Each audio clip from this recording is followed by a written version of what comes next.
Hello everyone, दिशा law classes में मैं निशा आप सभी का हार्दिक स्वागत और अभिनंदन करती हूँ। आज का हमारा टॉपिक है आईपीसी से। आज हम पढ़ने जा रहे हैं अपराध की कौन कौन सी अवस्थाएं होती हैं, अर्थात स्टेजेस ऑफ क्राइम। क्राइम जो है वो कैसे होता है। सबसे पहला स्टेज जो इसका होता है वो होता है इंटेंशन, अर्थात कोई भी अपराध तब तक कमिट नहीं हुआ, अपराध नहीं माना जाएगा जब तक कि उसमें इंटेंशन ना हो। इंटेंशन जो है वो अपराध की पहली अवस्था है। जब व्यक्ति सोचता है कि मुझे कोई अपराध करना है, तब क्या वो पनिशेबल होता है? तो उसका उत्तर है नहीं, वो पनिशेबल नहीं होता है। इसी प्रकार से अपराध की दूसरी अवस्था है वो है प्रिपरेशन। इसका मतलब होता है तैयारी, कि व्यक्ति जो है उस अपराध को कमिट करने के लिए कुछ साधन इकट्ठे करता है। जैसे चोर है, चोरी करेगा, उसके लिए रस्सी, सीढ़ी आदि का इस्तेमाल करेगा। जैसे कोई मर्डर कर रहा है तो मर्डर के लिए उसे चाकू, बंदूक, जो भी चीज़ें इकट्ठी करता है। तो प्रिपरेशन जो है ये भी अपराध का दूसरा स्टेज है।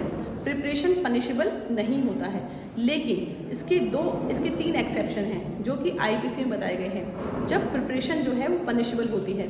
पहला इसका एक्सेप्शन है वो है सेक्शन 122, दूसरा है 126 और तीसरा है 399। फर्स्ट सेक्शन 122 जो है, जब कोई व्यक्ति भारत सरकार के खिलाफ युद्ध करने की तैयारी करता है तो वो 122 में पनिशेबल है। इसी प्रकार से जब कोई व्यक्ति भारत सरकार के खिलाफ जो देश मैत्री संबंध रखते हैं उसमें लूटपाट करने की तैयारी करता है तो सेक्शन 126 में उसका पनिशमेंट लिखा गया है।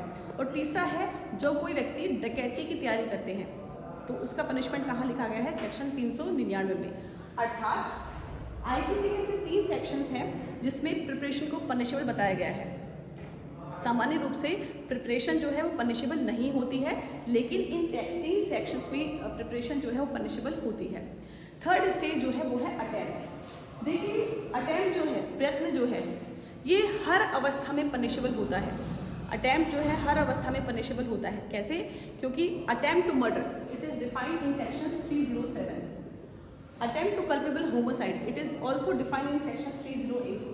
हत्या का प्रयत्न और मानव वध का प्रयत्न ये सेक्शन 307, 308 में बताए गए हैं। साथ ही साथ में अटेम्प्ट टू सुसाइड ये बताया गया है सेक्शन 309 में। आत्महत्या का प्रयत्न जो है ये बताया गया है सेक्शन 309 में।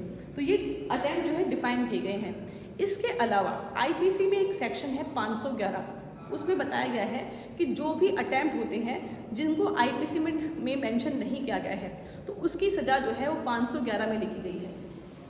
इसीलिए जो है जब कभी भी आप अपराध को करने का प्रयत्न करते हो तो उसके लिए वो पनिशेबल होता है। और लास्ट में है कमीशन। जब वो अपराध पूरा हो जाए तब वह जो धारा उस अपराध के लिए मेंशन की गई है उसके तहत उस व्यक्ति को सजा होती है। तो इस पूरे वीडियो से का जो कंक्लूजन है वो ये है कि कोई व्यक्ति अपराध करता है तो अपराध करने के लिए कौन कौन सी अवस्थाओं से उसे गुजरना पड़ता है। तो पहला है इंटेंशन, दूसरा है प्रिपरेशन, तीसरा है अटेम्प्ट और चौथा है कमीशन। अब एक सवाल मैं आप लोगों से पूछना चाहती हूँ, या फिर उस सवाल का आप जवाब मुझे कमेंट के थ्रू दीजिएगा कि ऐसा कौन सा अपराध है जिसमें चारों स्टेजेस पनिशेबल है। ऐसा कौन सा अपराध है जिसमें चारों स्टेजेस कवर होती हैं? तो वो ऑफेंस है डकैती। डकैती एक ऐसा ऑफेंस है जिसका इंटेंशन, प्रिपरेशन, अटेम्प्ट और कमीशन ये चारों जो है सेक्शन उसमें चारों स्टेजेस में कवर होती हैं।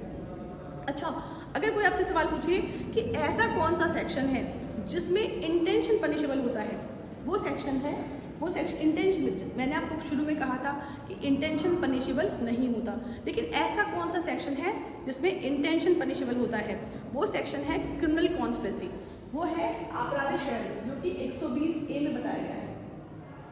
इसमें इंटेंशन भी पनिशेबल होता है क्योंकि दो व्यक्ति मिलकर के जब योजना बनाते हैं किसी भी अपराध को करने के लिए, अगर वो पकड़े जाते हैं तो इसमें क्रिमिनल कॉन्स्पिरेसी के तहत उनको सजा होती है। तो इंटेंशन जो है वो पनिशेबल किस में होता है? वो होता है क्रिमिनल कॉन्स्पिरेसी में। तो ये भी इस वीडियो में मैंने आपको बताया है कि अपराध की कौन कौन सी अवस्थाएं हैं। अगर आपको ये वीडियो अच्छा लगा है तो प्लीज़ इस चैनल को लाइक कीजिए, सब्सक्राइब कीजिए और कमेंट्स कीजिए कि आप कौन से टॉपिक पे वीडियो देखना चाहेंगे। Thank you.